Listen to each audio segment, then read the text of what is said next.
It is 7:04. Call the meeting to order.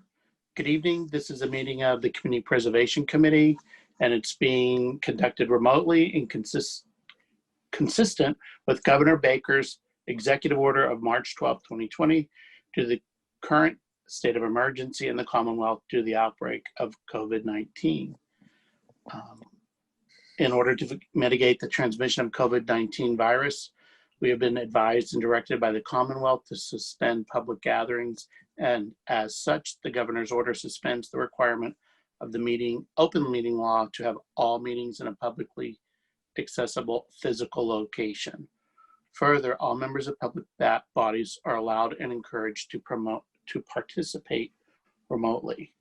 The order, which you can find on the town's website, www.grafton-ma.gov, allows public bodies to meet entirely remotely, so long as reasonable public access is afforded so that the public can follow along with the deliberations of the meeting. Ensuring public access does not ensure public participation unless such participation is required by law. We will feature a public comment if people choose to do that. We have a question and answer box.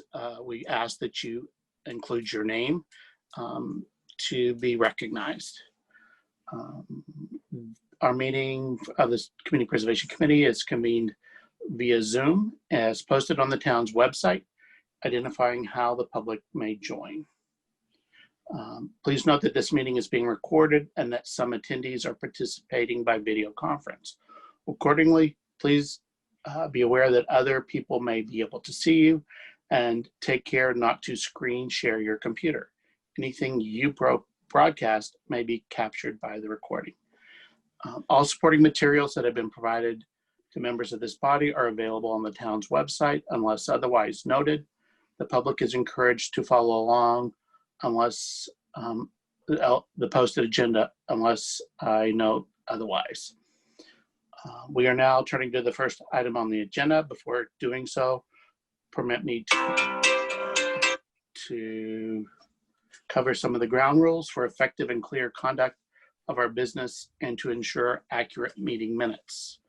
I, as the chairman, will introduce each speaker on the agenda. After they conclude with their remarks, I'll go down a line of the members, inviting each to provide any comment, questions, or motions. Please hold until your name is called.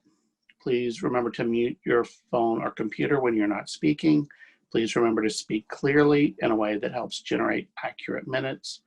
For any response, please wait until the chairman yields the floor to you and state your name before speaking. If members wish to engage with other members, please do so through the chairman, taking care to identify yourself. After members have spoken, the chairman will afford public comment as follows. The chairman will first read public comments received in advance of the meeting by real-time board or applicant responses. Public comments during the meeting will be conducted through the chat feature of Zoom, the question and answer feature. The chairman will read real-time comments or questions typed in by computer participants in the chat feature, followed by real-time board or applicant responses. So the meeting is now called to order, and I need to call roll. Kristen Belanger, I believe, is absent. Sandy Brock. Here. Chip Gallagher. Here. Ken Holberger. So he's trying to get on. He's having difficulty. Okay. Brooke Paget. Here. Paul Scarlett. Present. John Stevens here. Jen Thomas. Here. Thought I saw you. And Justin Wood. Here. Great. Okay. I will now open the public hearing. Okay. Wait just a second. There he is. Hey. The Grafton Community Are you on your Preservation. sailboat? Hey. Sorry. Can't you tell? Ken. The Grafton Community Preservation Committee will hold a public hearing on Thursday, September 24th, 2020, beginning at 7 p.m. and will take place via Zoom. The meeting link will be posted on the September 24th agenda. This hearing is being held in accordance with the Community Preservation Act requirements and is intended to assist the CPC by collecting input from the public on the needs of the town in the CPA subject areas of open space and recreation, community housing, and historic preservation. The draft CPA plan will be reviewed at this meeting. Additional information about the Community Preservation Committee is available at www.grafton-ma.gov on the CPC webpage. Make a motion, we open the public hearing. Is there a second? Second. Who's second? Paul seconded. All those in favor? Aye. Aye. Sorry. I got to do the vote. Kristen absent. Sandy Brock, Yes. Jim Gallagher, Aye. Ken Holberger, Aye. Brooke Paget, Aye. Paul Scarlett, Aye. John Stevens, Jen Thomas, Aye. and Justin Wood. Just as a point of order, vote, John, you did not verbally say what your vote was. Just your Aye. name, but not your vote. I introduce Roberta Cameron. She is our consultant from the Community Opportunities Group and is doing our final Zoom presentation on our plan. So I'm going to turn it over to Roberta. Thank you. And I am setting up the slideshow to run.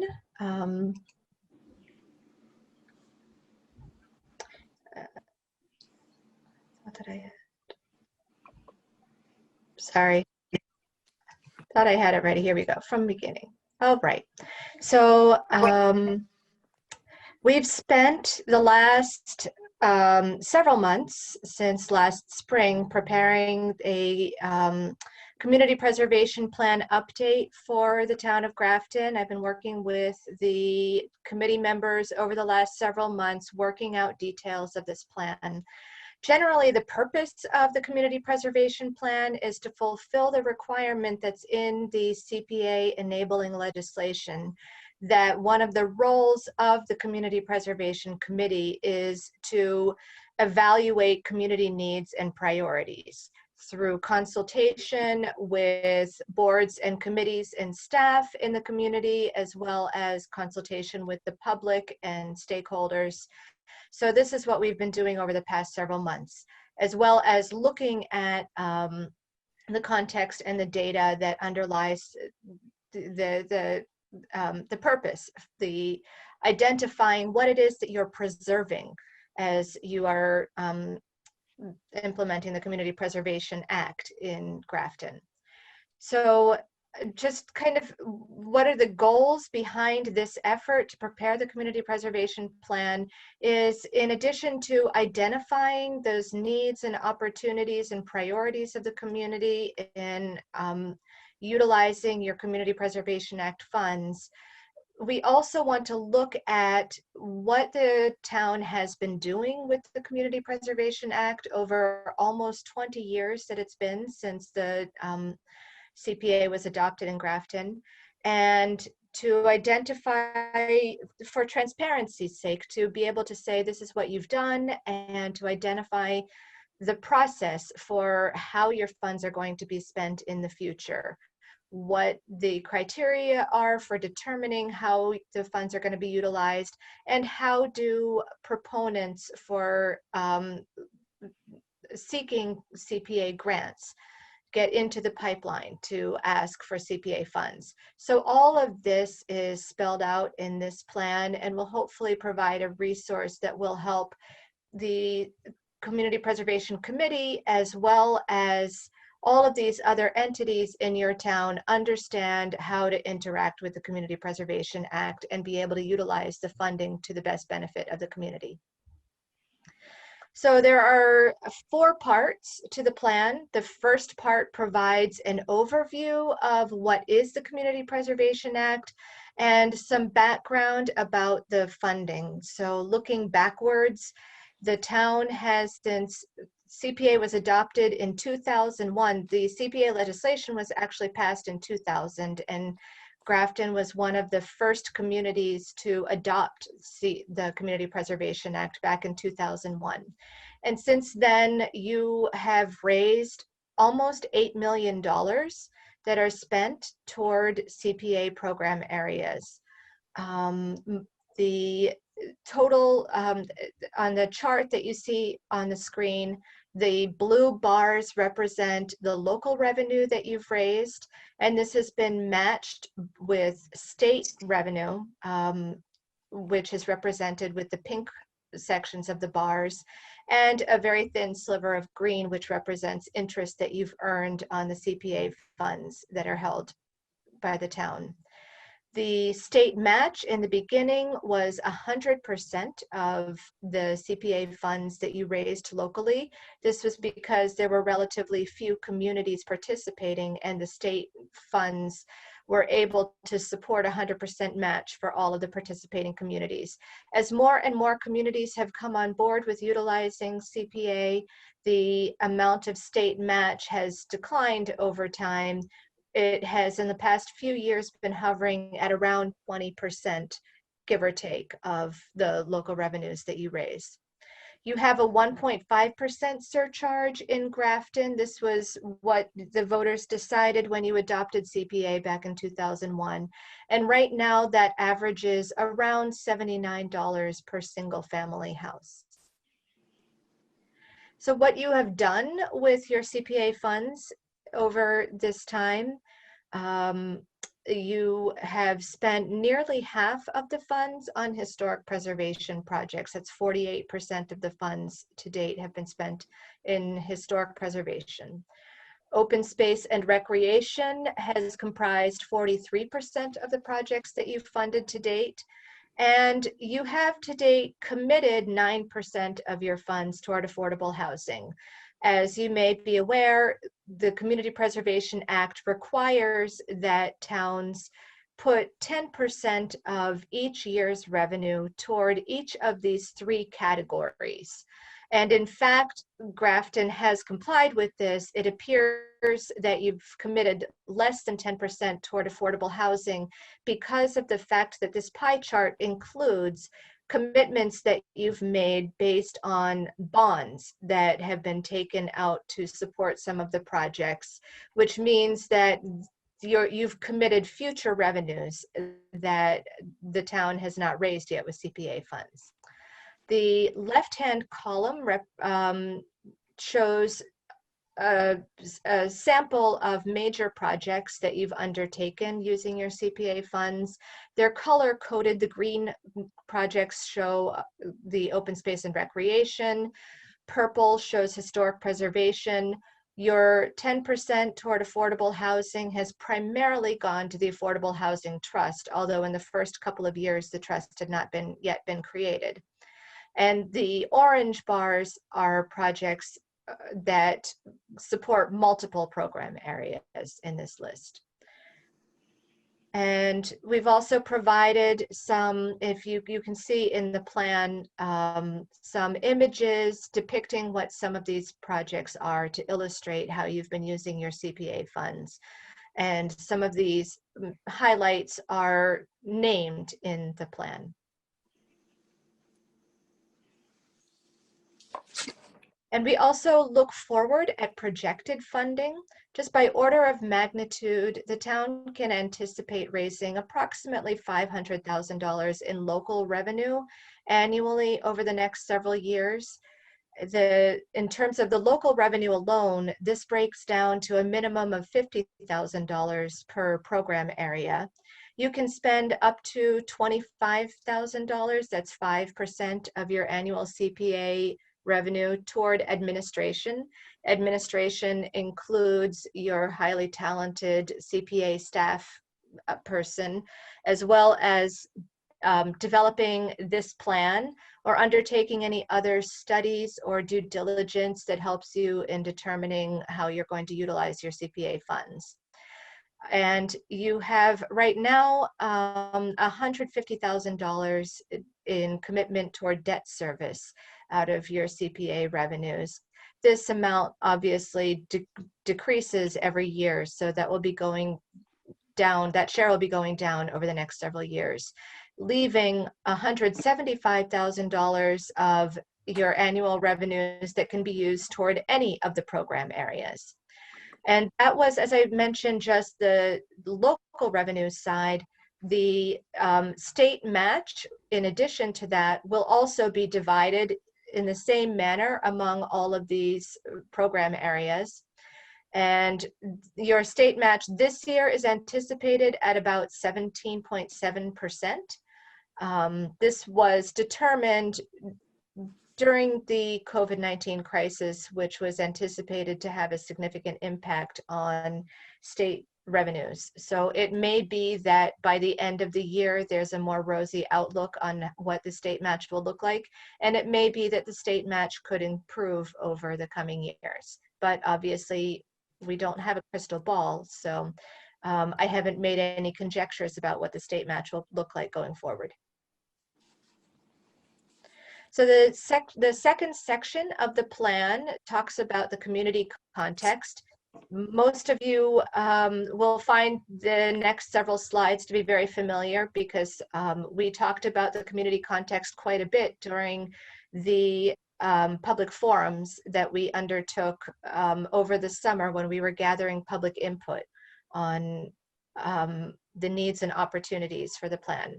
But I'll just try to go quickly through these slides, as there will be some people who haven't seen this context before.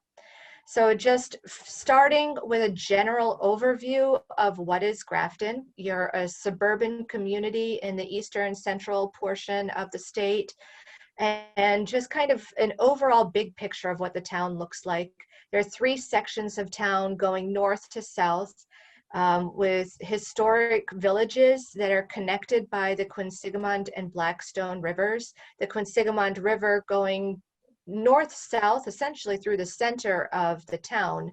So you have North Grafton and the Central Grafton and South Grafton, each of which are touched by the Quinsigamond River. And the Blackstone River travels across South Grafton, going from the west side, joining up with the Quinsigamond River. So the significant historic influences can be seen based on the natural resources and historic development patterns in the community, beginning with Native American settlements during the pre-colonial and colonial era, agricultural settlement that occurred throughout the town, the mill villages occupying the areas along the river. And to this day, you can still see the quality, the character of the community that are established by these, as well as the rural character that's in the eastern and western sections of the town. And the northern part of the town had been, at the beginning of the 20th century, all combined to create the Grafton State Hospital property. So that, that's had quite a significant impact on the development pattern in the northernmost part of the community. So skipping around a little bit through the context, the community context, we provide a demographic profile. I've explained this particular chart to most of you several times before. The images on the slide, the chart, and the figures on the slide tell a lot of really interesting stories about who lives in Grafton and the population. You've seen a lot of population growth over the previous decades and anticipate continuing population growth looking forward, although the growth has significantly slowed down since 2010. Most of the growth has been in the older population, although there has also been growth in families with children. Households with children comprise a larger portion of your population than senior-headed households, but the senior-headed households are really interesting and significant to give attention to because they tend to have lower household incomes than family households generally, or than middle-aged family households. And they're more likely to be individuals living alone, and a larger share of seniors are living with disabilities. There is quite a lot of detail that's provided in a couple of pages of demographic data in the plan. So for those of you who are interested in learning more or having a reference that you can go back and see how the community is shaped, I encourage you to take in the data that's provided in the plan.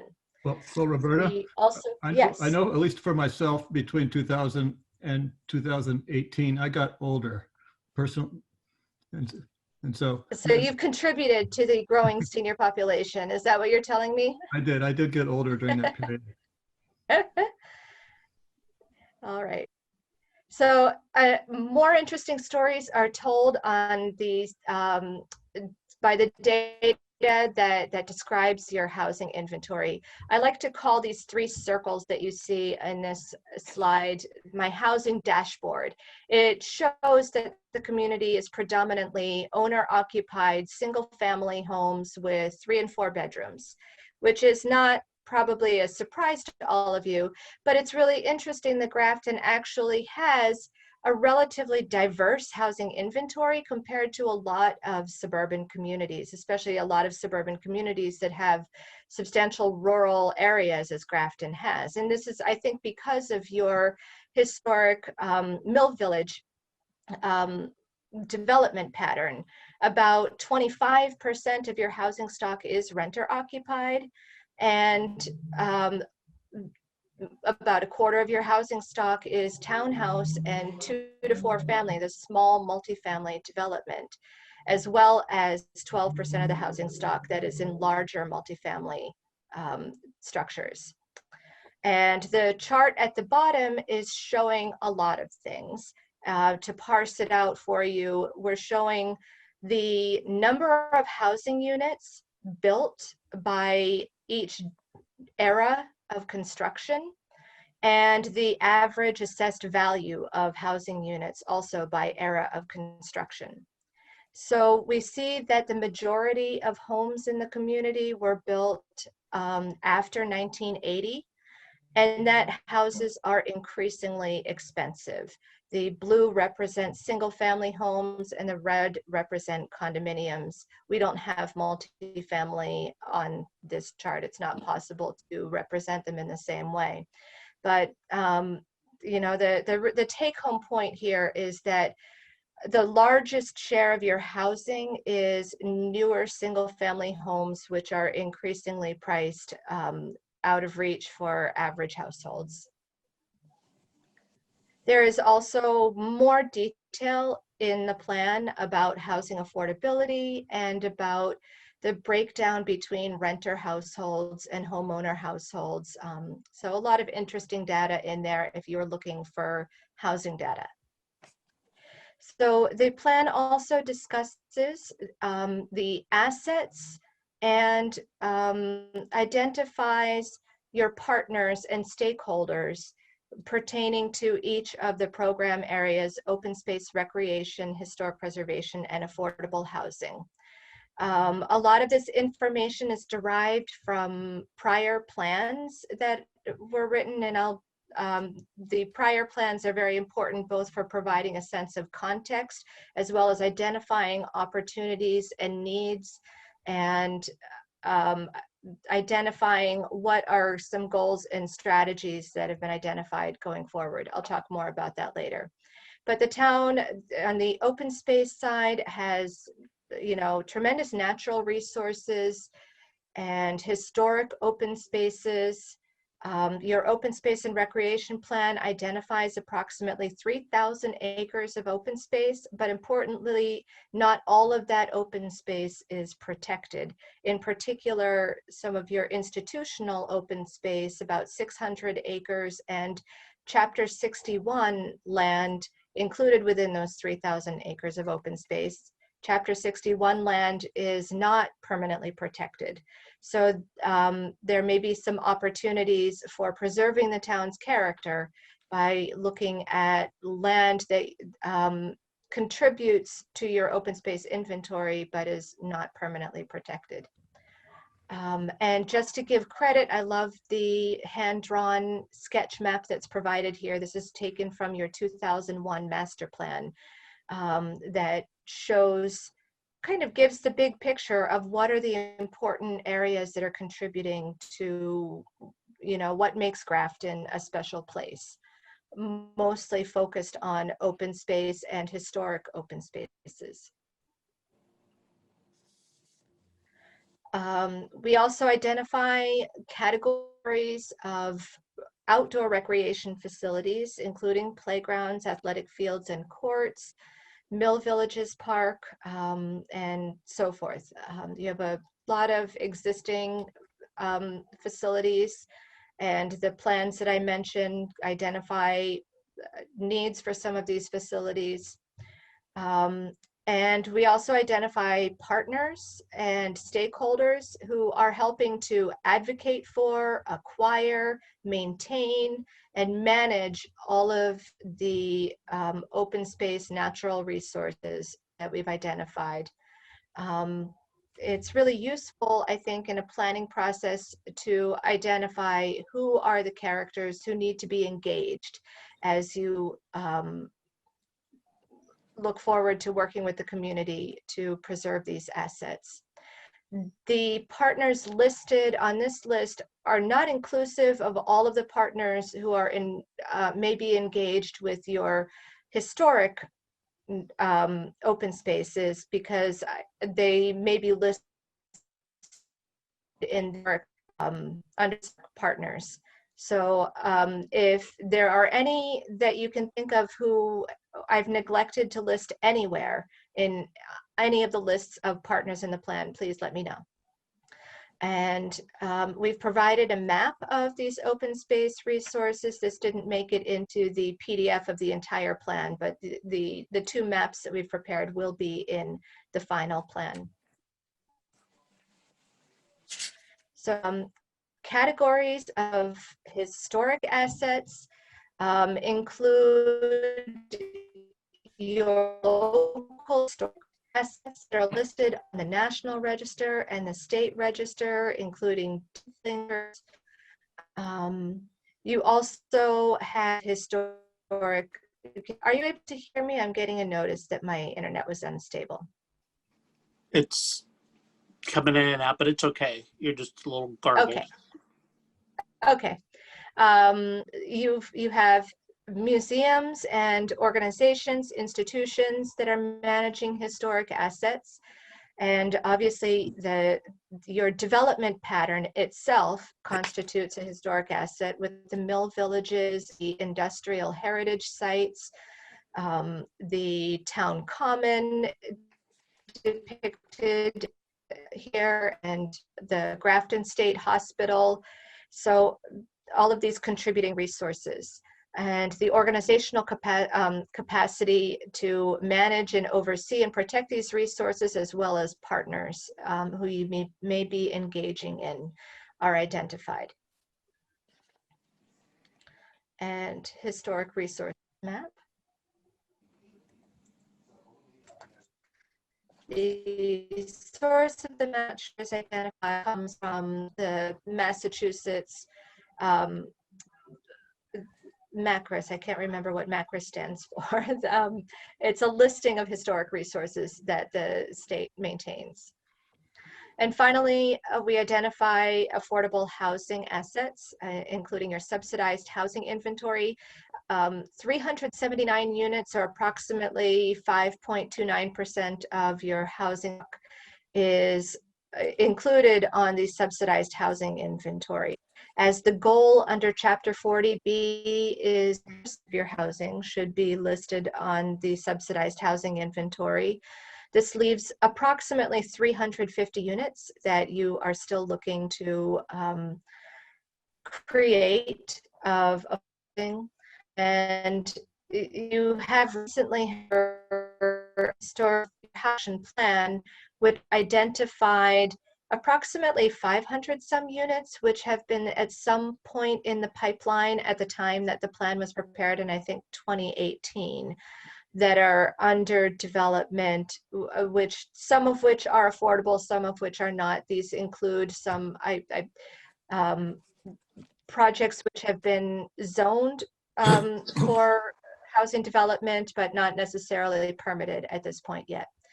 I refer to the production plan or other plans to identify more information about your housing needs and housing inventory. And again, we've identified your local organizational capacity and regional nonprofit partners who may be expected to have an interest in affordable housing in the town of Grafton. So moving on, section 3 of the plan identifies funding criteria. So the funding criteria include the basic eligibility requirements or the minimal eligibility requirements to be able to utilize CPA funds, as well as what the criteria will be that the CPC will use to deliberate and evaluate projects that come before it to discern how you feel you can best use your CPA funds. And it also identifies some best practices that you'll apply in overseeing how you agree to use funds with your grantees. So the minimum eligibility criteria are determined by the enabling legislation, Chapter 44B, and the anti-aid amendment of the Massachusetts Constitution. 44 defines the allowed uses and provides definitions of those uses. And the chart that you see below is a summary of what those allowed uses are under Chapter 44B. I encourage you, rather than using this summary, to always use the detailed matrix that's provided by the Department of Revenue. It's included in the application packet that I prepared for you and will be an appendix to this plan. That chart spells out what all of the definitions are, and it's really useful to keep those exact definitions in mind as you think about how to use your CPA funds, what you can do and what you should do with your funds. And the anti-aid amendment essentially can be summarized to say that any funds, municipal funds that are spent must serve a public purpose. So it may be that funds can spend on nonprofit organizations or individuals in the community, but there has to be a public purpose that's served by the use of those funds. So that's just something to keep in mind as you're evaluating the eligibility checks. And if you have any doubt about minimum criteria, ask your town council for their input. Roberta, it's getting really yes. It's getting really difficult to hear you.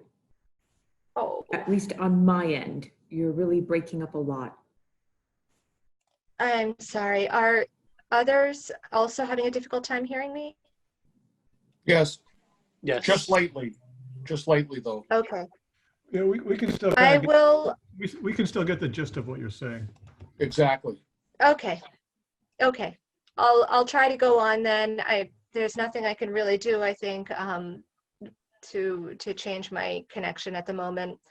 I'm sorry, I've just lost my train of thought. The committee's criteria, the goals and priorities are established based on needs and opportunities, which, as I mentioned, were identified using all of these prior planning efforts. So I hope that the list of planning efforts that are included in the plan will provide a useful resource that both committee members and your stakeholders and partners can go back to these to look for what the opportunities and goals are that the CPA funds can support. So just to go through what the goals and priorities are overall, projects should be, and a lot of these are taken from your prior CPA plan as well as from the process that we've undertaken over the last several months. But the project's goals and priorities should be highly visible, accessible, generating broad benefits to the community, consistent with other town and regional plans, as we've just seen, giving priority to projects that are part of a coordinated plan connecting a vision for area improvements rather than one-off projects that aren't related to any of these. Priority is given to projects that preserve resources that would otherwise or that serve a currently underserved population. CPA funds cannot replace funding from other town budget or sources. That's actually part of the minimum criteria. CPA funds can leverage funding from other sources or to fill a gap where other sources are not available. And they should demonstrate projects should demonstrate cost sensitivity, both in the short term, how they're using your CPA funds, as well as in the long-term maintenance or lifespan of the resource that you're preserving or creating. And then we go matching goals and priorities for each of the prayers. These goals and priorities are important because they are going to represent actual criteria that you will use in scoring projects or not, particularly if you are receiving requests that exceed the amount of funding that's available.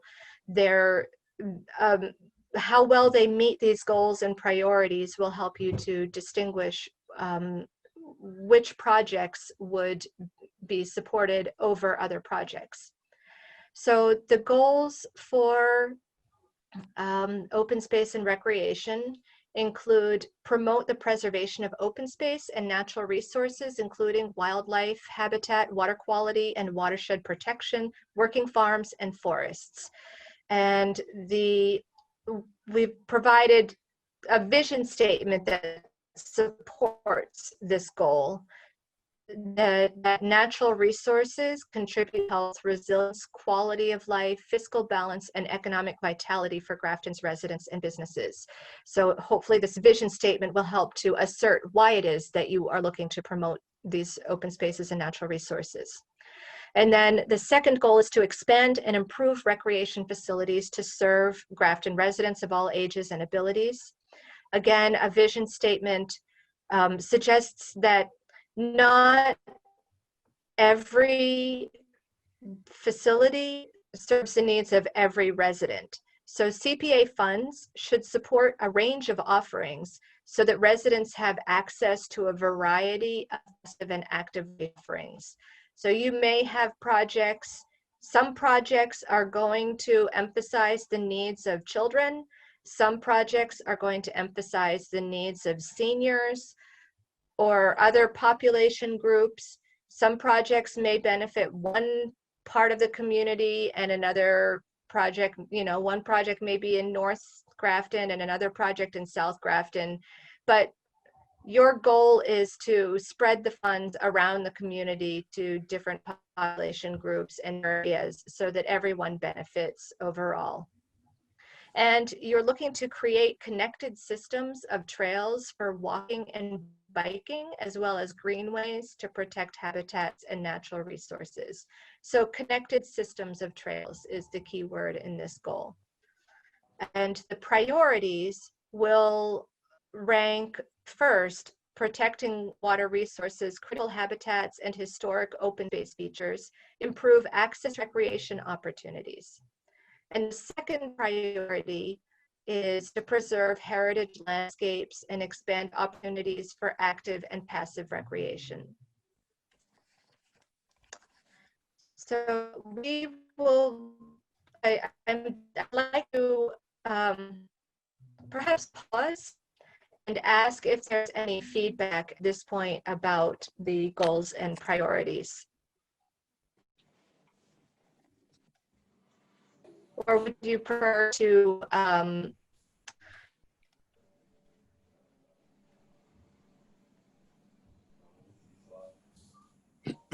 I think it just froze totally. I think this looks really good. Yep, me too.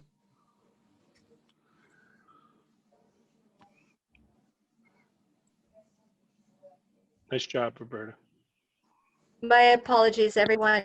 I got kicked out. So would you like me to continue the last few slides in the presentation and then we'll come to the, okay. All right, so historic preservation, a reminder of a few important qualifying criteria for historic preservation projects. First of all, they must be tangible assets. So in the past, the town has undertaken historic preservation projects, which were great projects for the town of Grafton. Since then, 20 years, the Department of Revenue has provided guidance that limits some of the types of projects that communities can do with CPA funds, including a lot of the types of historic preservation projects that communities have done in the past. So some things to understand moving forward is that information does not qualify as the focus of a project. So interpretation, signage, inventories and studies, and digitization are all examples of things that are not eligible going forward. Unless, you know, they can be just insignificant parts of projects that are actually preserving resources. So, you know, just a small part of a project could be, you can also use your administrative funds for inventories and studies if those are needed in order to support future preservation projects. And as you know, historic preservation must adhere to the U.S. Secretary of Interior standards. So goals include preserving assets that are no longer significant to the town's history, contribute to the town's, that are significant to the town's history and contribute to its unique sense of place. Improve public access to historic assets and increase awareness of the town's history. And priorities, the first priority is to prevent the loss of historic buildings or other threatened assets. The second priority is to create or expand community engagement with Grafton history. And the third priority is to preserve or enhance the curb appeal of Grafton's villages and neighborhoods. And the final category, goals and priorities for affordable housing. So again, your minimum eligibility criteria is that CPA funds can only be used to support the portions of projects that are to enable low and moderate income households to be able to afford housing, moderate income being up to 100% of area median income. And we advise you to seek town council's review if you're looking at complicated housing projects, such as rental assistance or other types of projects that support affordable housing to ensure that they're compliant with state law. And these projects can only be used, CPA funds can only be used for the expansion and preservation of affordable housing, not for rehabilitation or restoration, unless it was created with CPA funds. So the goals are that the project should meet, you are looking to meet Grafton's needs for appropriate housing options that are affordable to low and moderate income residents, including workforce housing. You're looking to promote the creation and preservation of affordable housing through adaptation of existing buildings and redevelopment sites. And you're looking to support low and moderate income households in increasing access to housing that they can afford. Your priorities, the first priority are to create or preserve subsidized housing inventory eligible affordable housing units. The second priority is to provide support for households to access affordable housing or to prevent displacement. And the third is to create or preserve units that are affordable to moderate income households. Those are the households between 80% and 100% of area median income. So the last thing I just wanted to mention, part 4 of the plan covers your procedures and policies. This is meant to document what you do. There are a few changes to what your practices are expressed in this section. The application process remains very similar, although we have rewritten the application as discussed in a previous CPC meeting, providing for a new application form. You may choose to digitize this form and be able to have an online application in the future. And this section also provides an annual timeline. That this annual timeline, for those of you who haven't seen this, is dependent on the annual town meetings. So the town meeting in May and October, working back from those town meetings, the applications need to be presented to the CPC by August or April of the preceding those town meetings. And in order to present the, March or August preceding the town meetings.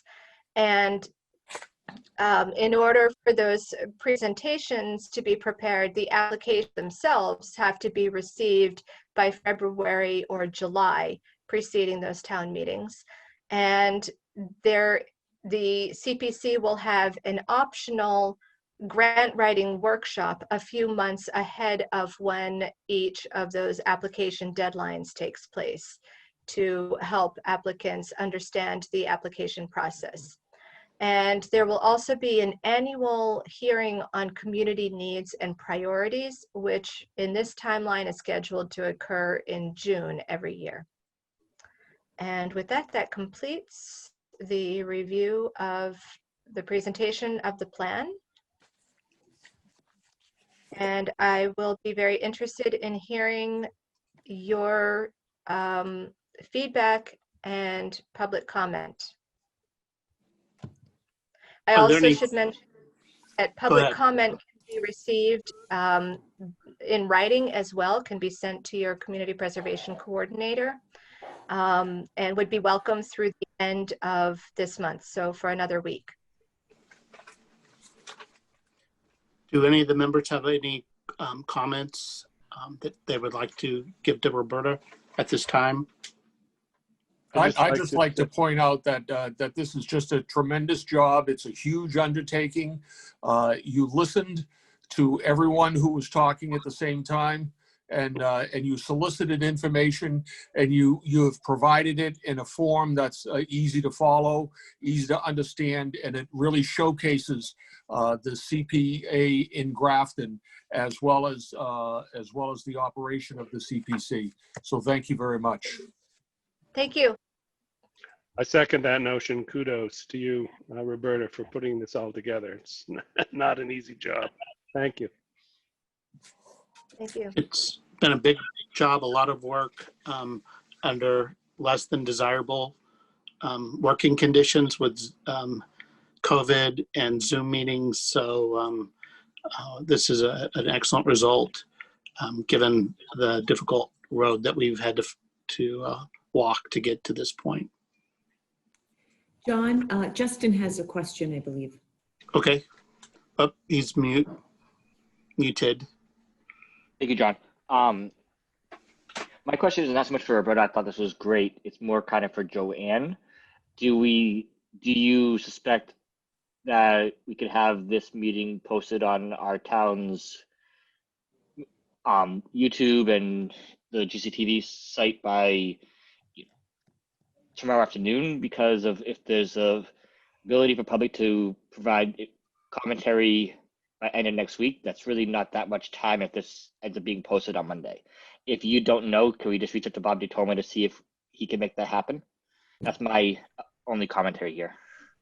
Sure, that absolutely is up to Bob DeToma, but I will reach out to him tomorrow morning. All right, thank you. Roberta, there was one question that came, Kristen Belanger, who represents the Recreation Department, had indicated that there's an eligibility section for affordable housing and I can't think of the other one. There isn't one for open space and recreation. Historic, for affordable housing and historic, but she said there wasn't one for the recreation and wondered why. The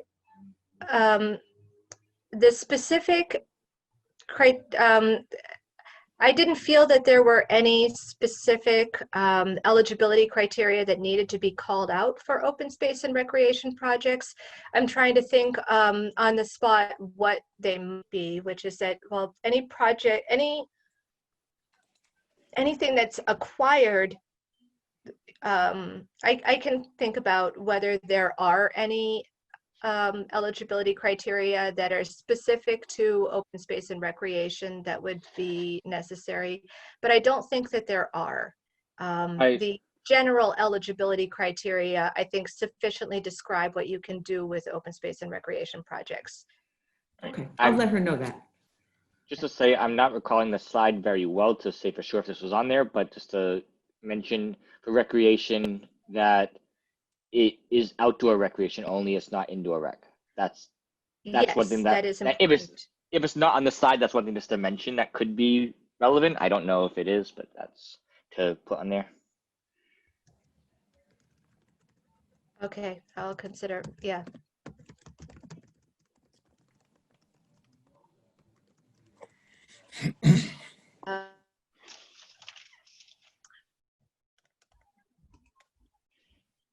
I did have a couple of questions that we carried over from previous committee discussions, although I'll take your other questions and comments first before I raise these questions. Can I just, through you, Mr. Chair, to Justin? Certainly. Justin, we want to keep in mind that the deadlines and the amount of time to respond and things like that have been posted for some time. So I think what we're being reminded is that they still have another week. So it's not as if people who were interested in this, who did their due diligence in looking at what's available as far as reporting, they would have been told what the termination date was or the closing date was. So it isn't really anything new that is being spring tonight. So Well, hopefully they saw it before. Yeah, I'll certainly agree with that, Jim. My point is that if they have passed this meeting to respond, where this is the opening of the public hearing on this subject, that to me, it's a matter of if they have passed this meeting, some people may have seen this was coming, had some material, but didn't know if there's going to be an update until this meeting, and then may have had something come up that they couldn't attend. But if we have that opportunity to provide more people with an opportunity to comment if they actually do care, even if they couldn't make tonight. That was what I was hoping for, but I certainly agree that we've had this notice for a while. Any other comments at this time? I think we're all very happy. Great. Mhm.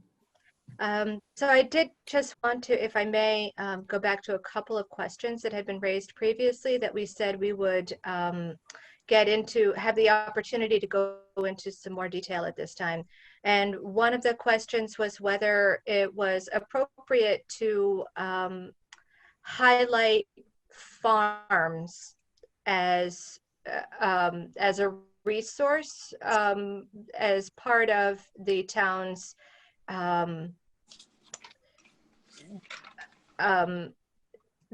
heritage landscapes. Did you say farm? Yes. I don't Oh, see why you not. froze again. I don't see why not. Or is this something that is, I'm sorry? I said, I don't see why we wouldn't include farms as a heritage landscape. Okay. Okay. And one other question was under policies and practices. I'd like to find the specific reference.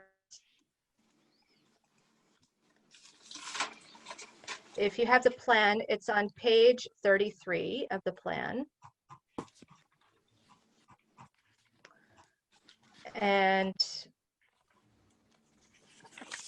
the it may be on page 35. It was 33 of an earlier version. Page 35. And the question is that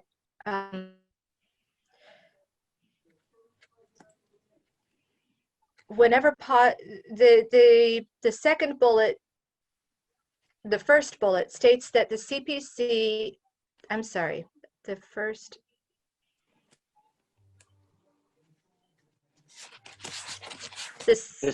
I'm sorry, the second bullet, whenever possible, CPC funds should be used last in projects that have multiple funding sources.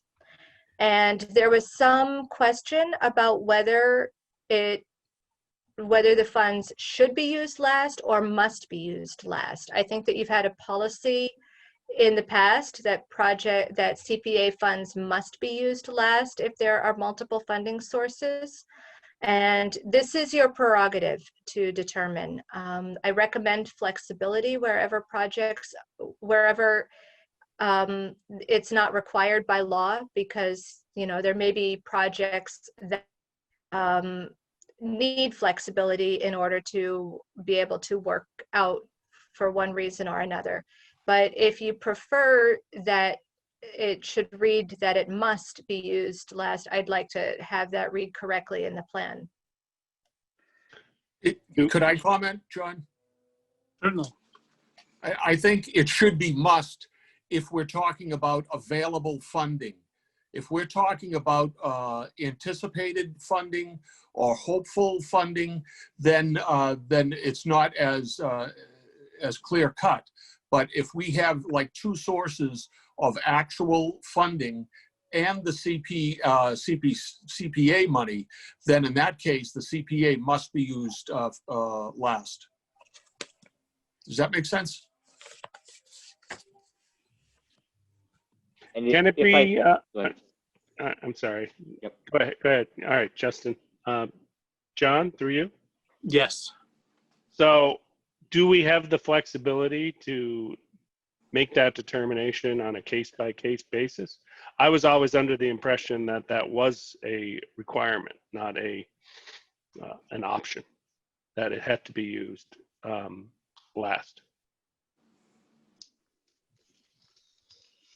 The requirement is that you cannot commit CPA funds if other funding has already been committed for the same thing. That's supplanting. So that goes along with what Jim just said. So, well, if they have, if it's partially funded, say you're building a playground facility, if it's partially funded from the general fund and partially funded with CPA, then that would have multiple funding sources. But if the town says we'll pay for it, and then they come and ask for CPA funds and want to use the CPA funds to pay themselves back, they cannot do that. So they can't commit CPA funds after they've already committed funds from a different source to pay for the same thing. But if you start out the project and there are two funding sources, and one of them being CPA funds and the other being some other source, do the other sources have to be used first, or is that a discretionary thing for us? That's discretionary. They can't duplicate each other, but they can be used in either order. Can that be discretionary at the project level versus it can? Okay. Yes. So I think what she's saying is that we need to, when we're looking at projects and their funding sources, make that determination as part of what we're agreeing to. And that's part of the formal agreement, that if we give organization X $1 million for whatever project, if they had $500,000 raised of their own fundraising and $500,000 from CPC, we could say your organization's fundraising dollars must be used first, and then we would release CPC funds to complete the project. But we would have to put that in the agreement, because You would what is want that actually in the motion. You'd want that in the agreement, and you would probably want that in the motion at town meeting as well. So the warrant, you mean? Well, the warrant and then the motion that's read, correct. I may be able to elaborate on that point a little bit. So I'll make a note of that needs some elaboration. Just as a point of minor clarification, Roberta mentioned page 35 is page 35 of the PDF. The actual itemized page number on the page is 33. So Okay, you were right both ways, but it just to anyone who's following along in a different way. thank you.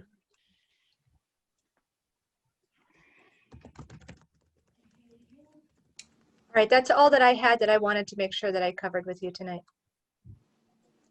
those are good points. Yes, thank you for all your efforts, especially that last one. That's a big one. Thanks. Thank you for raising that. All right, Okay, I Always nice think to see your bright smiling face, even when it freezes. It always freezes with a smile, though. That's it. so. We're going to send Roberta on her way. We appreciate all that you've done. Before we do that, I need to entertain a motion. I move that we Motion to close close the hearing. public hearing. My Second. goodness, Second. Jim just can't be outdone. Of a motion And I second. by Jim and Justin, seconded to close the public hearing, and I will call roll. Kristen, absent. Sandy, Oops, sorry. Yes. Jim, Aye. Ken, Yes. Brooke, Yes. Paul Scarlett, Aye. John Stevens, I, Jen Thomas, Aye. Justin. Aye. Motion passed. The public hearing is closed. Thank you very much, Roberta. And I'm Thank sure you. you and Joanne will be in touch in the next few days to kind of wrap things up. Thanks, Roberta. Thank you so much. I appreciate all your efforts. We sure do. Okay. So now we're back to our regular meeting, and just to double check, is Ray Mead in the green No. room, whatever you want to call it? No, Okay. I sent him an email. Okay. He hasn't responded. He must have Okay. forgotten, maybe. We'll table that for right now, that the Whitney Park, Ray had requested to be included on the agenda to discuss a potential project that would be for Springtown meeting. His group, the fire station, I'm using the wrong term, A fire station to Number- association.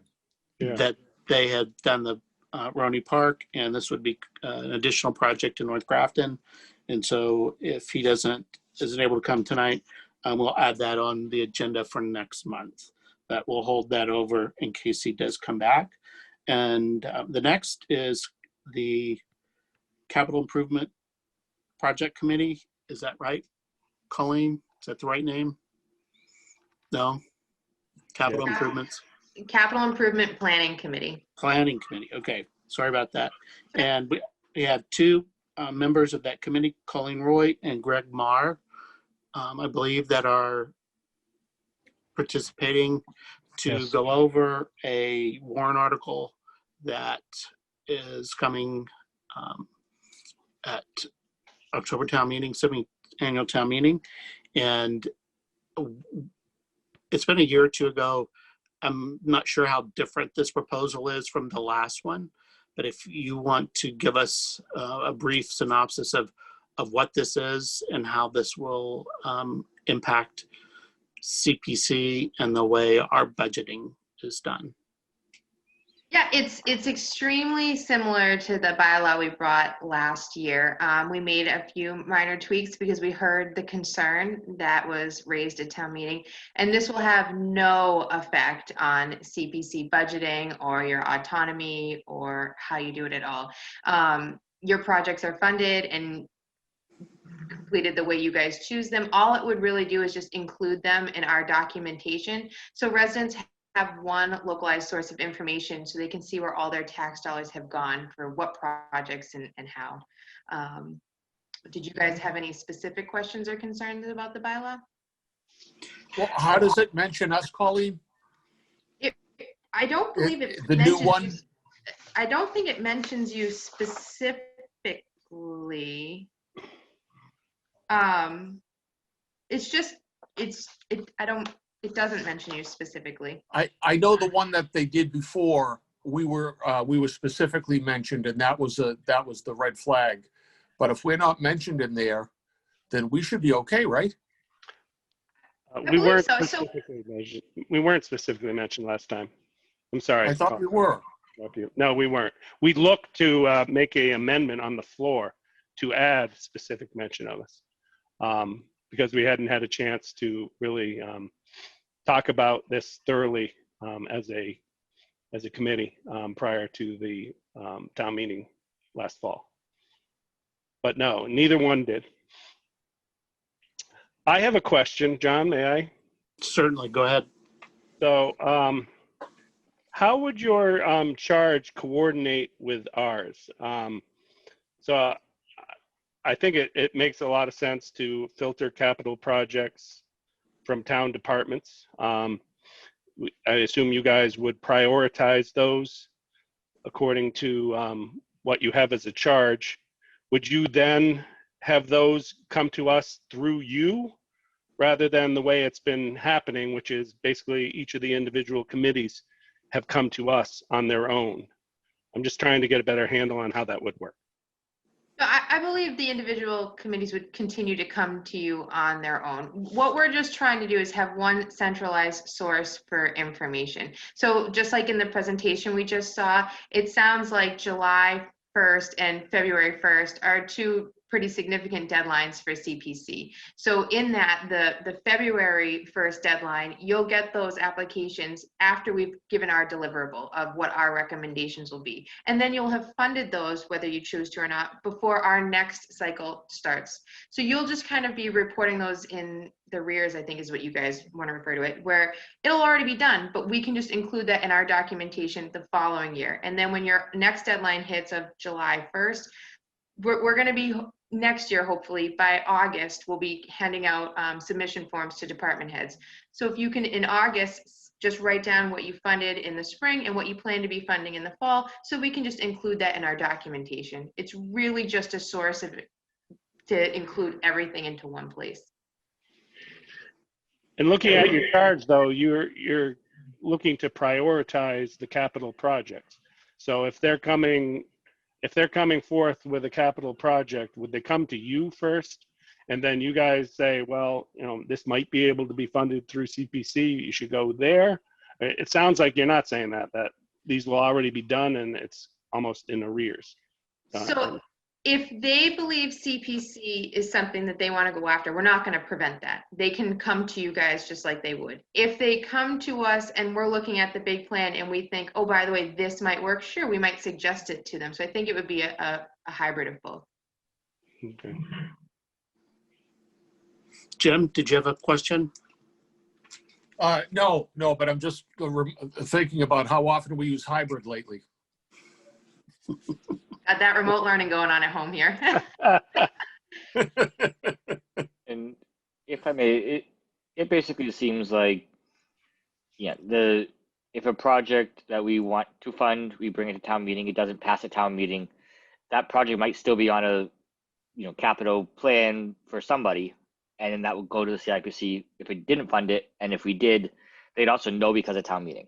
So that's, one piece it doesn't feel like much bookkeeping overhead for the CPC, or CIPC in terms of any change between the two groups, so to speak. But the idea that we can, the town can get the information from one spot, and the CIPC can help go, okay, well, yes, we do have this thing we really need to do, and they can also advocate for something that might be needed 2 years down the line to also help say maybe this is an thing that CPC can fund, should fund as a town. They can help advocate for that project. But if something is right before us outside of the CIPC process in general, then we could still make the call ourselves. That's how I see this. And I think The problem is we have to be very careful about supplanting, and we have to be very careful about committing a future CPC of a budget, because we can only commit our own committee for our budget cycle, our annual cycle.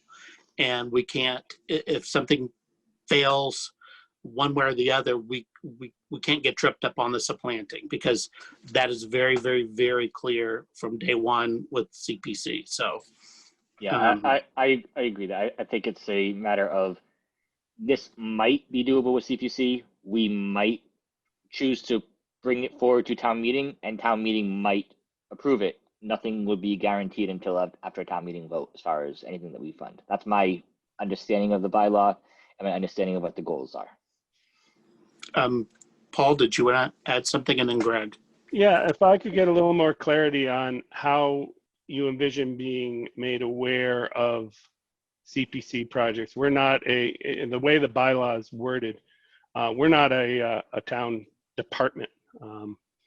So how would that information cascade to you? Are you relying on your departments if they're coming to us to provide that? And then above and beyond that, obviously, we can have people from outside of a town department come to us for funding. How do you envision being brought into the loop on that, since there is no CPC representation on this committee, nor, from what I can see in your bylaw, any obligation to communicate with us? So Let me interrupt you before you answer, and then you can answer. I think Joanne can screen share the actual bylaw, because I don't have it in front of me, and that way everybody could read it while Colleen is answering Paul's question. Is that okay? Joanne? Yes, let me, I Okay. have, yes, I have the town meeting warrant for the other items. Colleen, do you remember what number it is? yes, I do. It is number 18. 18, okay. Here we Okay, go. so everybody Okay, can so I'm look at gonna, that. it's a couple of pages, so when you want me to move it, let me know. So Okay. the first part's all about membership. I think if you guys are okay with that, you might want to just go down a little bit when you'll get to the meat of it. Okay.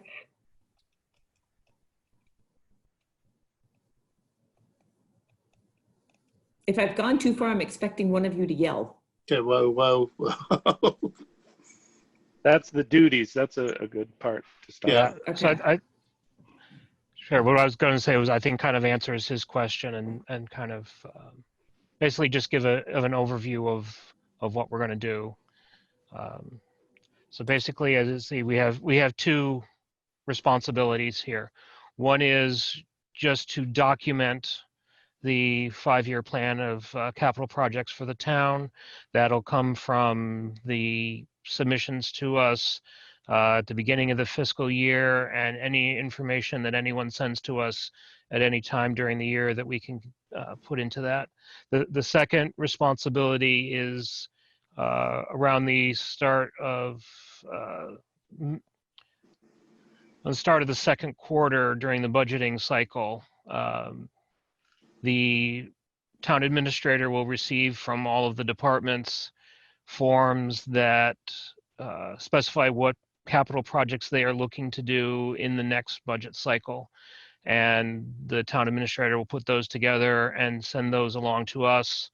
We will review them, talk to the departments as necessary, apply some criteria to them to determine some ranking, and once that is complete, provide that report to the town administrator and the select board. And the select board will then use that as input into their budgeting process. So we are entirely an advisory board. We have no power to say, no, this project won't be in, or yes, it will be in. We are just making recommendations. So part of the form that we're going to have the departments fill out will be projected funding sources. So things listed on that projecting funding sources is outside grants, CPA funds, and things like that. So the departments will tell us that they are expecting to go for CPA funds, or they are already applying for CPA funds for that. And there will actually be a chance for those funds to be granted even before the budget cycle, because our process is going to start around September 1st, and I believe wrap up by November 1st. And in the meantime, we've had a town meeting where those things can be voted on. So we have no impact or control over who comes to you for funding, other than we might say to someone, hey, that might be a good place for you to go. And so that is all up to you. The only thing that we would ask for you during the year is that if you fund something, send us a note, let us know what's funding, or how, as the project moves along, provide us updates on how it's going, so we can compile that information into the 5-year plan and provide that to the town.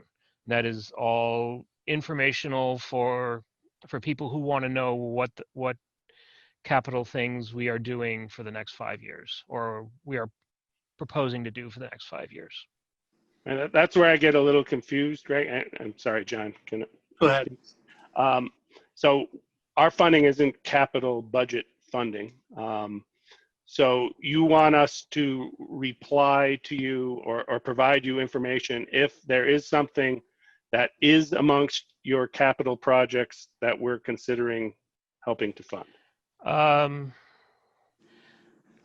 Yeah, I think anything that's capital, anything that town money is being spent on for capital projects would be placed into the plan, into the 5-year plan document, just for informational purposes. And capital projects, there is a definition in the bylaw, which is pretty broad, but I assume this only refers to things that are brought forth by a town department and not something from outside of that. The annual capital plan that we present to the recommendation that we present to the town administrator is for departments that are within the budget.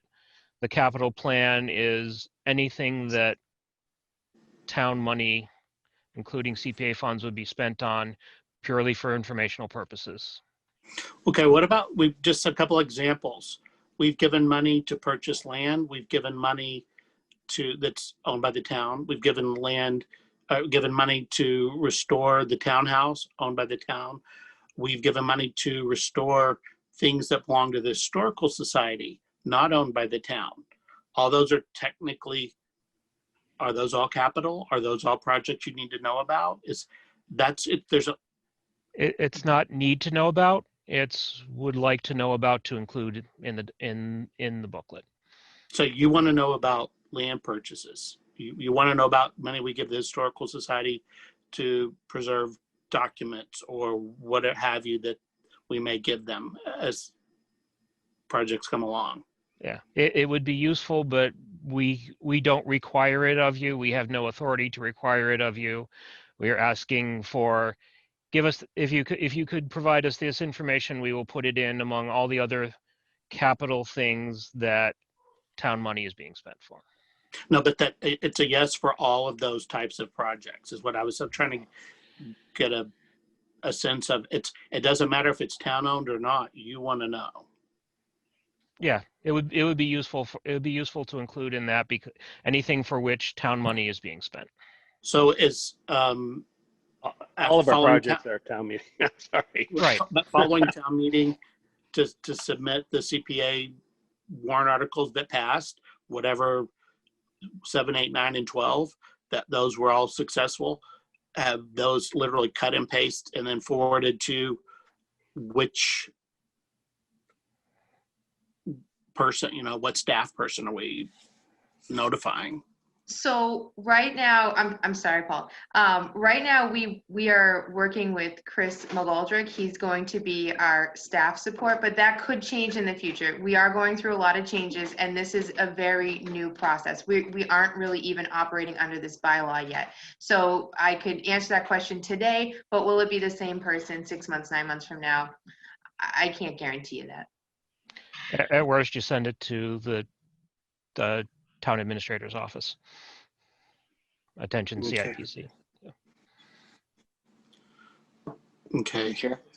And that, let me just follow up on that. And then I'm guessing, was that Justin, that we send it to you initially that this was what was approved to be funded?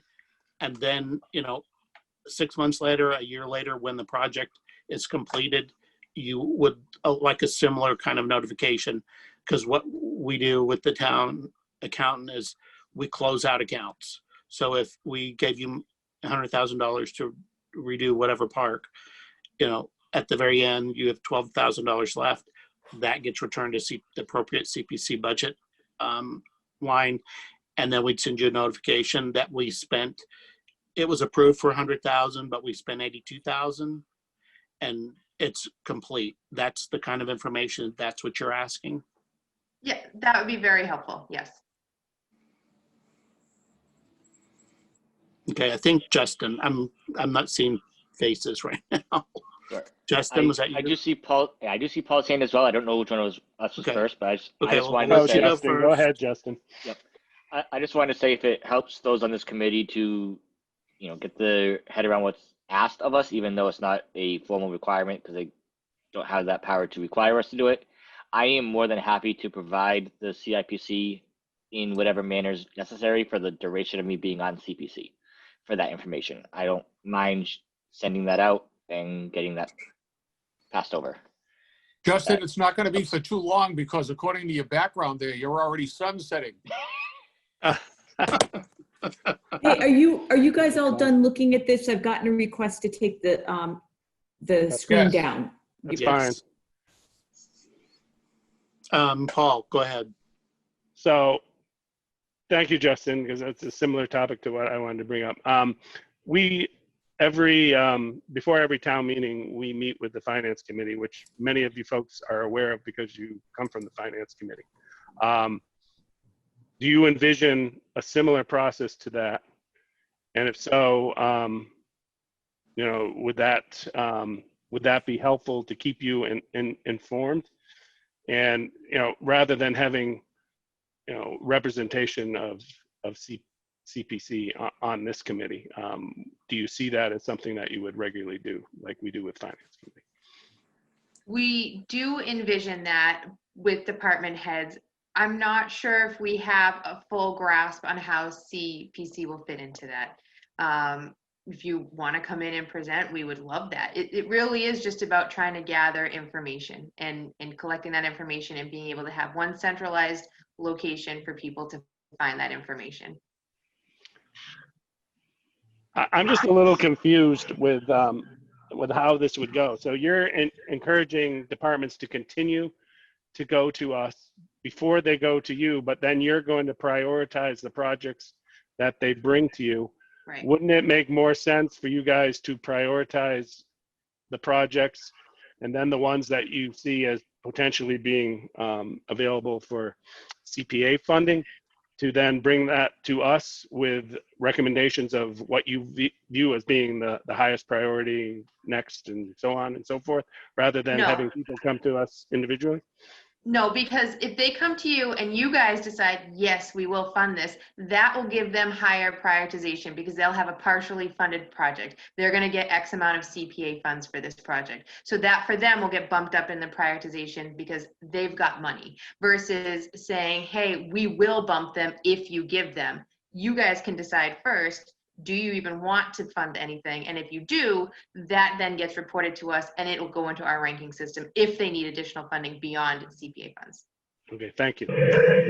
Big point of clarification. And you, well, Sorry, I didn't raise my hand. Justin, go ahead. Sorry. That's okay. So like, and just to say for me as well, if something is in the CIPC list as, needed for 3 years out, we need to replace, XYZ that we can fund with CPC. If that department head comes to us and says, can you guys, fund us partially with this much money? We think we can get it. We think we'll get it from the town in this amount. So we only need XYZ from you. That would also bump it for me if I see on the CIPC list as saying we need it for this reason earlier, and that they've already prioritized it on their end too. Even if it's not if it has already come to them for a prior year and it's on their list for years out, that does help with the knowledge on, do I think that we should fund it as a CPC as well? That's useful knowledge to weigh in my decisions for CPC votes. I think we also look for projects that have another funding source, and that was part of what Paul's question was previously with Roberta is, can if there are additional funding sources. And so I don't know if we're pitting one against the other. This is kind of. The difference is you guys will actually fund projects. We're just making recommendations. So having it come through you guys first before us makes more sense, because at the end of the day, our recommendations are just that, recommendations. They don't really have a lot of teeth. They're just to help to guide, and they can really go one way or the other. Whereas you guys, whatever you decide happens, Mm-hmm. Okay, well, it sounds like if after town meeting, we provide you with basically the warrant article list of successful warrant articles to the town administrator, then that gives you the list of the projects, the dollar amounts, and then once that project concludes, a follow-up to say this project and the dollar amount that was spent, so that you can adjust your numbers to reflect an accurate dollar amount rather than the projected project amount. That's all the communication that you're looking for. Yeah, and if you have project updates in August of next year for ones that are ongoing for multi-year projects, if you have those written up and want to send those over to us to be included, that would be helpful as well.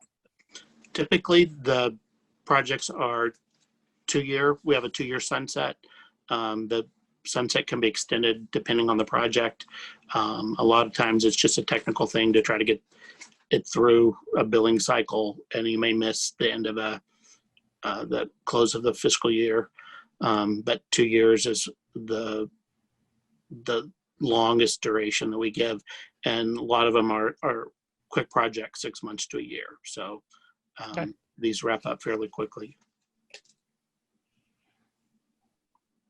And just as far as the other question about funding, it could also be that projects come to us because they came up after your deadline. So they come to us first, and then they get put on the list, and they go to the town administrator for prioritization, and then they come up to you for the February deadline as well. So it could happen in either direction, and that's not something that's under our control. The one thing I want to just mention, this goes back a number of years to when CPC first formed and CIPC was in existence. And I remember the committee having issues where people would come before the committee requesting funds and actually using the words, CIPC told us to come to you. And it would turn out that the project couldn't be funded with CPA funds. It wasn't eligible for whatever reason. Maybe, at the time it was to upgrade a park that hadn't been purchased with CPA funds, and at that time you couldn't do that. So that's the only thing I caution you guys about is, making sure that projects aren't diverted to something that then can't fund them. I do remember that, and it was frustrating for those groups or departments because they felt like they kept getting pushed back and forth between, like ping pong balls, between the two committees, and we couldn't fund them. And so, they missed their chance with CIPC. So and that's the one thing that we want to make sure with anybody with the project to please contact one of the members or Joanne. And so initially, so that there's they don't waste any time to find out if they reviewed the website, they're still not clear whether it's eligible to be funded, because we have very specific legal guidelines on what we can and cannot fund. So, and it's, you don't want to put somebody with a really good project in a hold pattern because they don't know where to go for appropriate funding. Yeah, Yeah. understood. And I Makes thank perfect Joanne sense. for bringing, I thank Joanne for bringing that up again this year. I know it was brought up as well last year when Peter came before us talking about the previous bylaw. And I think Peter had the same basic reaction as Greg just did, which is makes sense. And yeah, that we should do that. So does everybody feel really good this time around? Did we answer all of your questions and concerns? Any other questions, concerns, Paul, Justin, any, Jim? Jim's busy. I feel better. I know the warrant language is, somewhat vague, but I appreciate your assurances and clarifying some of the finer points on how you envision this being actually put into place. And appreciate you coming in just to share with us what your program is. It's very nice of you to do that. Thank you. Thanks for having us. Thank you, Wright, for coming, for Nice being had. you guys joining us. Okay. Well, thank you guys. Have a good night. Be Thank well. you for coming again. Live long and prosper. Okay. It could be worse. We could be having to talk to Bruce Spinney. You get to talk to me instead. Let's see. Bruce sent me a report. I didn't know how late it would be. Do we know if Ray Mead is in the house? He is not, nor have Not, I okay. haven't received an email either, so. Response. Okay. He may not even be checking his email. I will give you an abbreviated, I could not print, sorry. My printer is like everything in my house, doesn't work. But Bruce sent me an update, and this is just an update so that you guys have an idea of where things are with the program that the Affordable Housing Trust is running. They have 13 pre-applications that have been received for the lottery. The lottery was held, and all parties were sent the full application. The pre-application is just basic information, and then if they the lottery, obviously, everyone was selected because it was fewer than the 60 that they anticipated.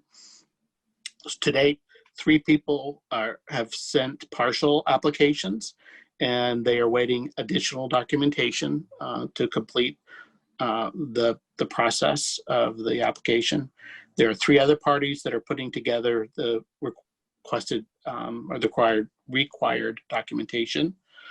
They've updated their website and advised there is continued availability on a first come, first served basis.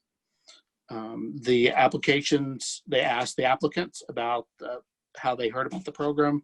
The responses, they didn't have too many replies, but it was a Grafton News, Grafton Patch, and then someone received a Facebook post that was forwarded by a relative. So a little bit of everything. There's still information on the town website.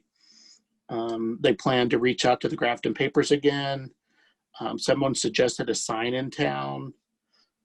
So they're working on this, but at this point, there are 3 partial applications and 3 possible others. So out of 13, there should be potentially 7 more to come in off of this initial program offering.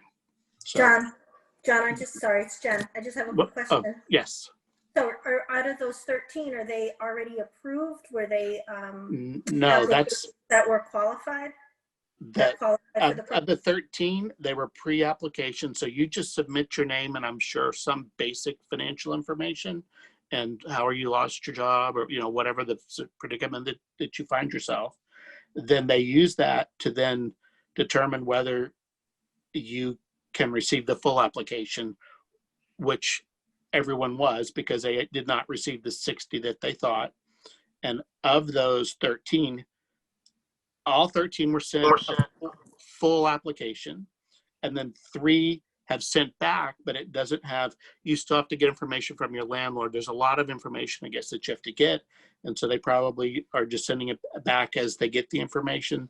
So 3 have started submitting the required information. 3 more have, I guess, been in touch to say that they are working on getting the collecting the information that is needed. So that's So we 6. I'm sorry, we don't know that any of them have actually, are actually No one is qualified. Nobody's actually qualified for sure yet. at this point. No one has been approved because they have to have the full application. And I think what Bruce had said, which we just missed the deadline by 1 day, every Friday is when they get the update. So this is Okay. the information that they had from last Friday. So they could But have isn't the application deadline over?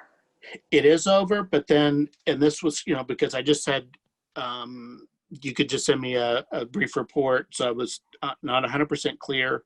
It said the website was updated. I'm not sure that meant the consultant's website, but it says on there that they've advised that continued availability, meaning that people could still apply on a first come, first served basis. So it seems like it's possibly is open-ended, whereas before the applications had to be in by September 15th or whatever the initial deadline was. Ken. In the discussion last month, what was the budgeted number of clients that they hope to support? I think it was 60 that they were anticipating. And so this is well below that. So, I'm not sure what that means if the communication isn't getting out the right way to the right people, if the timing isn't right, that with all the other programs that are going, because there's federal funding, there's state funding, that perhaps because there's a moratorium on being on evictions, there are all kinds of other things that are in place. So it could be that these people aren't in a position that they are saying, yeah, I really need to do this. It's just hard to know when you don't know. It could be just communication. It could be that the intended population has not heard about it. And I think maybe that's, they said they're going to try again to reach out to the papers. I don't know what other ways. I mean, the group is called MCO Housing Services. So I think, they have the experience and they know how to reach out to the populations that would need help.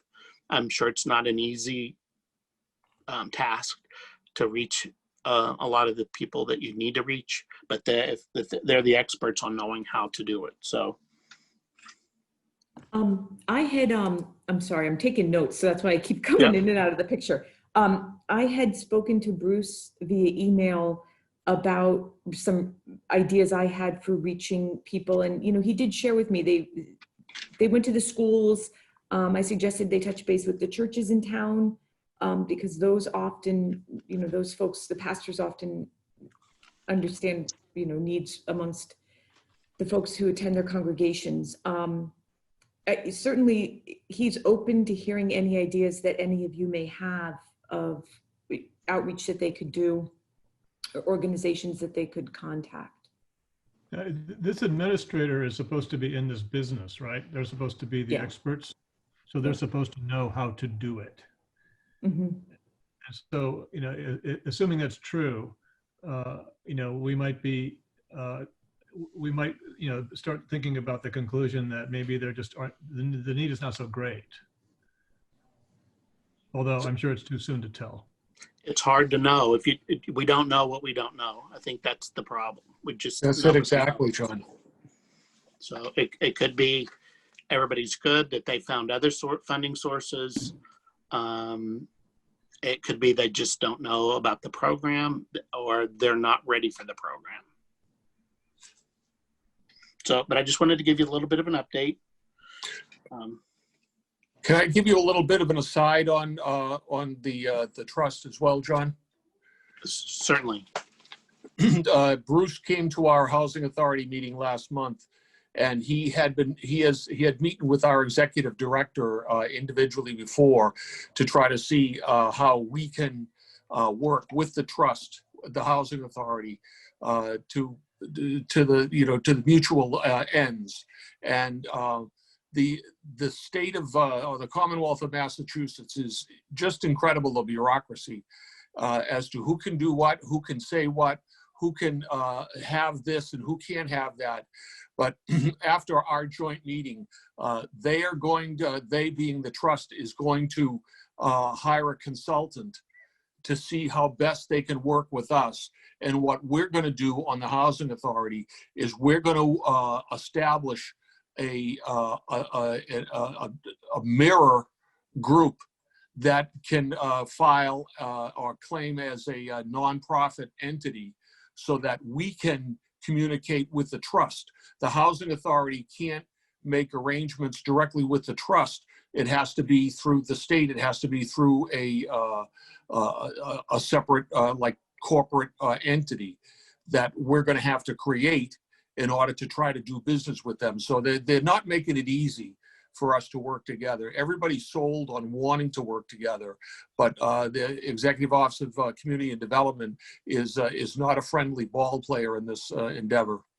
So, but it was a very interesting and informative meeting that we had with Bruce. Okay, great, thank you. It's glad to hear that you guys are trying to work together, even if the state is trying to make it hard for you to do so.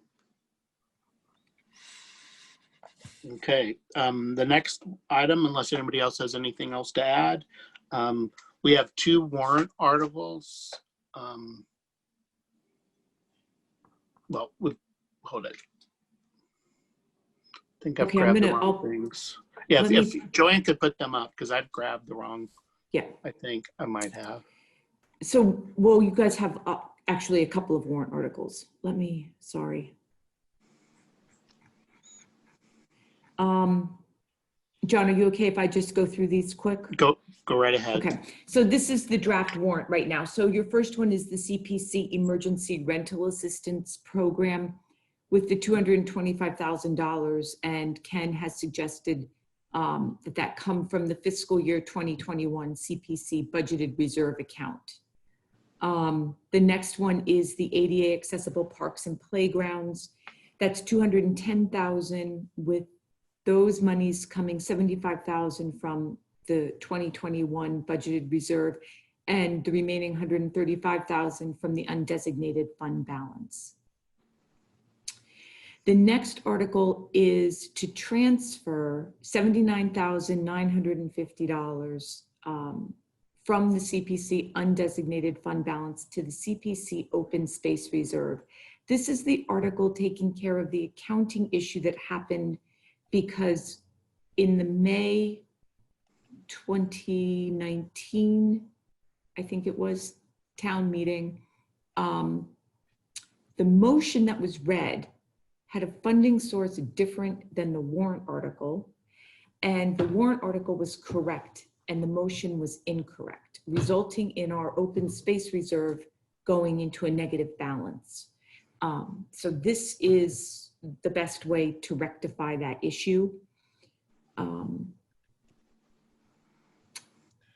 The next item is the one where we had another error in that, again, it can just stop me if I'm wrong on these. Again, the motion that was read was different than the actual warrant article, and it was a goof up in the funding source. You'll remember there were 2 articles. One was funding baseline reports for conservation restrictions on 2 parcels of land that was purchased with CPA funds. CPA funds were going to be used for those baseline reports. Then we needed baseline reports for conservation restriction on town-owned land that was purchased with town money. So the town needed to pay for those baseline reports. Unfortunately, in Article 11 of the October 21st, 2019 town meeting, that funding source was incorrect, and it stated that CPA funds were going to be used. So this article here is looking to rescind that article. None of the money was spent. That's the really good news here. So we rescind that article, and then this article is actually being submitted by the town administrator, which will seek to raise and appropriate the funds needed. And again, in that case, the warrant article and the warrant was correct, but the materials at town Yep. meeting were wrong. And in asking Jenny Kramer, who's the town council, it's not what the warrant article says. It's what the motion and what is spoken on town meeting floor controls. Correct. It's not it's not even what was on the screen. It's what is spoken.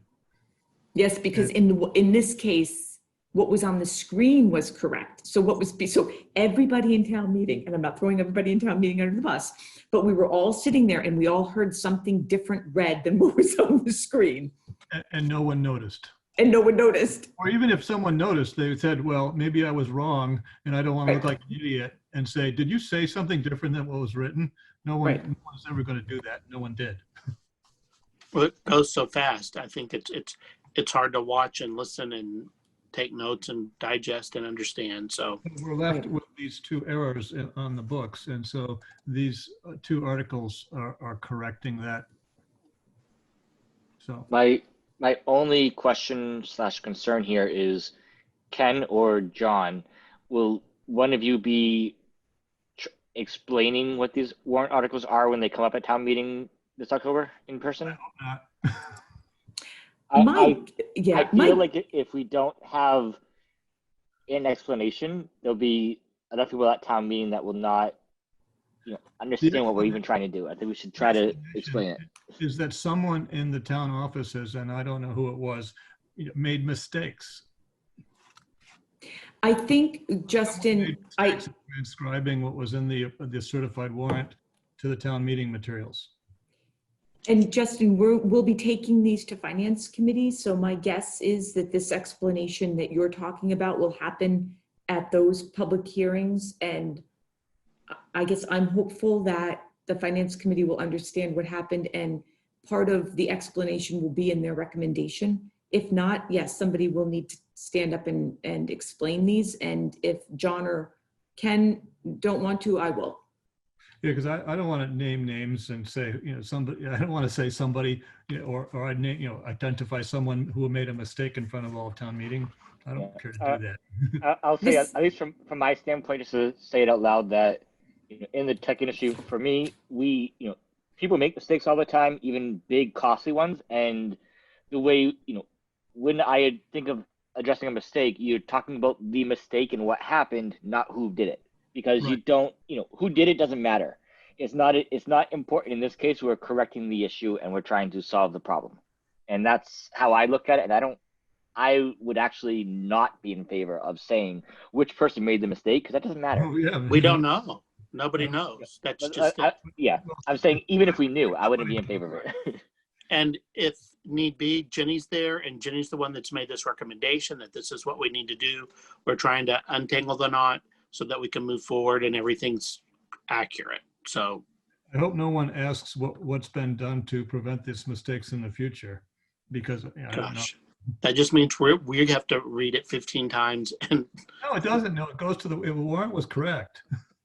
So someone's got to be very careful to what is spoken at the meeting and what's on the display and compare it to the certified warrant. That's crazy. It's hard. Yeah.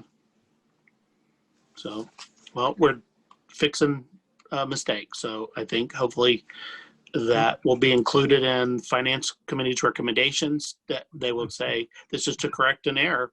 And that's process, probably whatever the process is under which this material goes needs to be looked at carefully and adjusted to minimize the mistake in the future, because this was two mistakes, and it's not the only.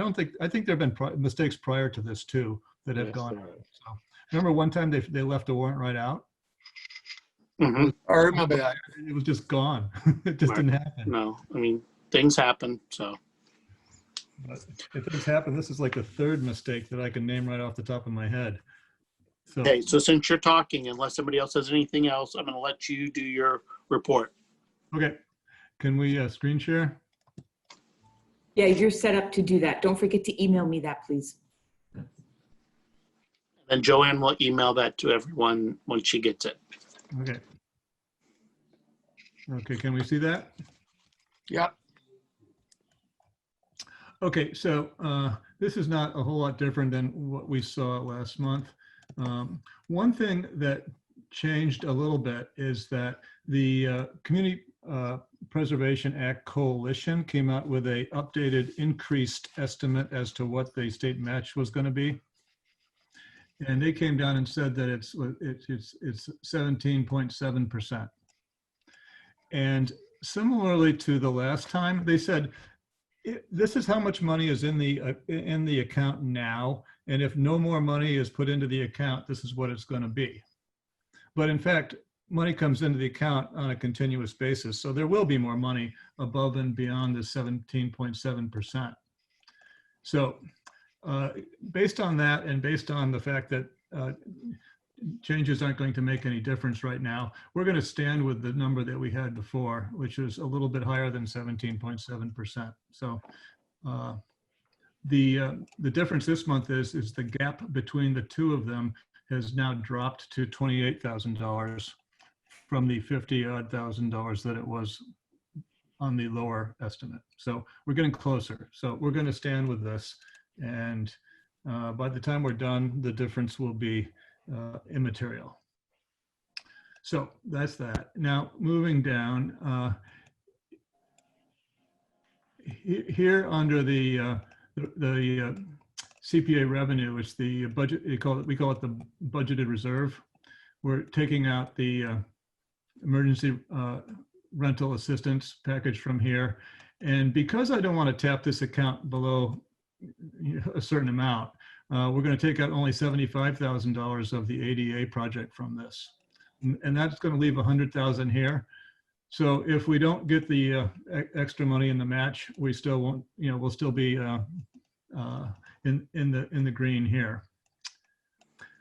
Now under the undesignated fund balance, we're going to take out the remainder of the remainder of the playground money. We're taking out the bond payment. But this is the correction for the bond payment error. The pink items are the numbers affected by the errors, by the way.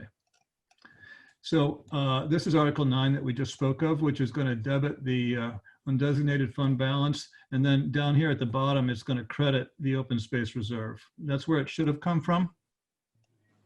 And so this just corrects the accounting of that bond payment from last year. And so given the split that we made with the two big grants that we're doing, it's leaving $100,000 in the remaining budgeted reserve and about $100,000 in the undesignated fund. So, if any of them if our estimates turned out to be too high in either of those, there's still going to be plenty of buffer and things will be balanced out. So the only other thing that I want to mention is that Article 10 that we just spoke of is going to restore $4,000 to the open space and recreation reserve. And that's shown here. And that fortunately will get our open space and recreation reserve above zero. And given those expenditures, once everything is done, we're going to have about $238,000 yet, left over that'll roll into next year. So this list is a summary of this summary above. It just shows the revenue coming in. At the beginning of this year, we had $1 million, and we have bond payments, grants, expenses, and leaves us with a $238,000. So that's that. Junior Ken, may you talk to line 61 from the spreadsheet? Okay, I kind of color code these things up here, and this yellowish one, no, excuse me, the whatever color this is, those are rather the light blue is for the next town meeting, And this color here is for town meetings after that. And so line 61 is the May special town meeting, which is going to come up next year, next calendar year. And we know that we're going to put the Affordable Housing Trust, and we're going to empty it out and transfer it. We're going to empty out the Affordable Housing Reserve and transfer it to the Affordable Housing Trust, because we always do that.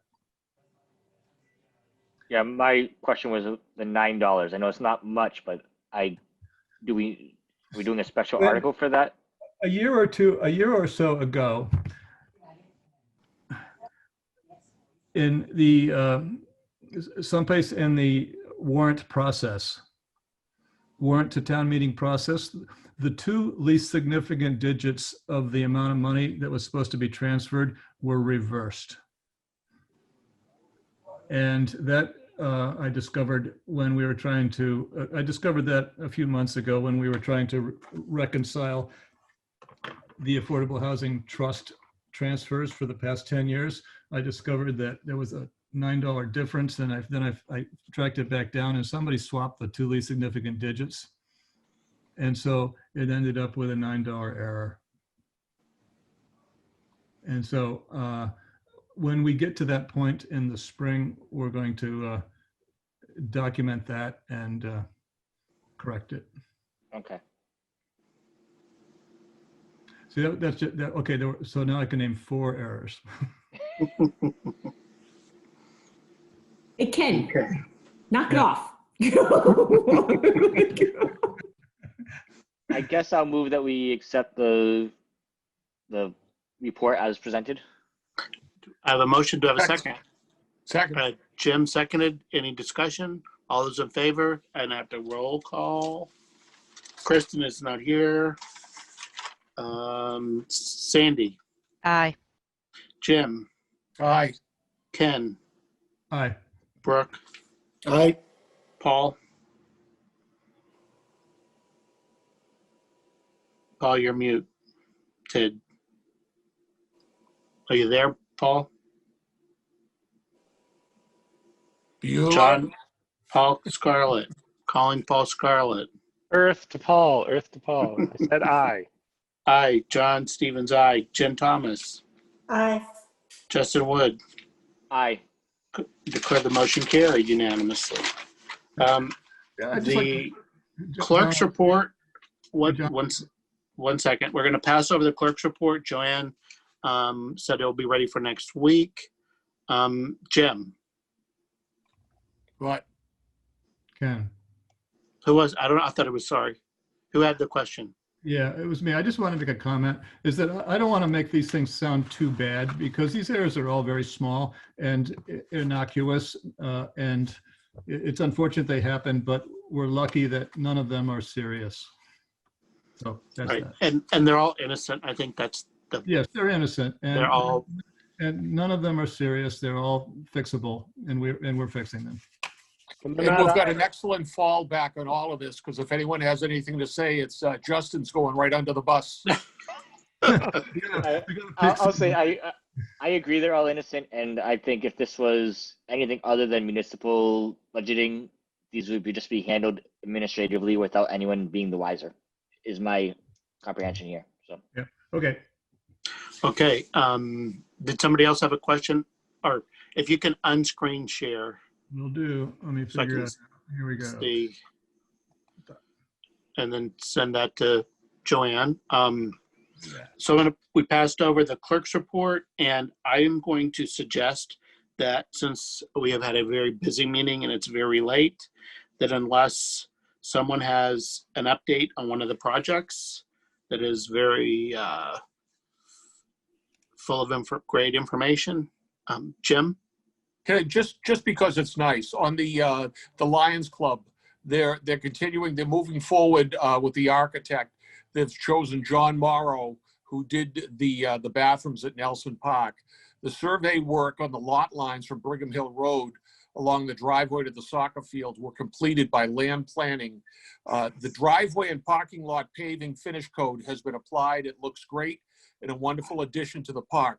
In a separate comment from Dennis Perrin, He says, the Grafton Lions are grateful to the Community Preservation Committee for recognizing the value of the open recreation space we provide for the citizens of the town of Grafton and look forward to your continued support. It's nice to hear somebody say thank you to the committee. So Hey, there you are. Hey, Jim, can I be a Yes. nudge? Can you get him to put that on Facebook? Because I have seen great things on their Facebook page about these projects, but it never mentions CPC. You know, I will do that, but I also, when I see them on there, I always post on there that about CPC. Okay, great, thanks. But it better come in, you know, on the whole thing. Yeah, you're right. I'll do it. Thanks. Okay, that is good news. It's always good to have a good report from a project. So if no one else has any other updates, project updates that are important. Motion to adjourn? Ooh, Justin. Ooh, Move. son of a gun. Second. Second. We have a motion and a second to adjourn. Kristen is not here. Sandy, Aye. Jim, Aye. Ken, Brooke, Aye. Paul, Aye. John, I, Jen, Aye. Justin. Aye. Motion carried. We are adjourned. Thank you, everyone.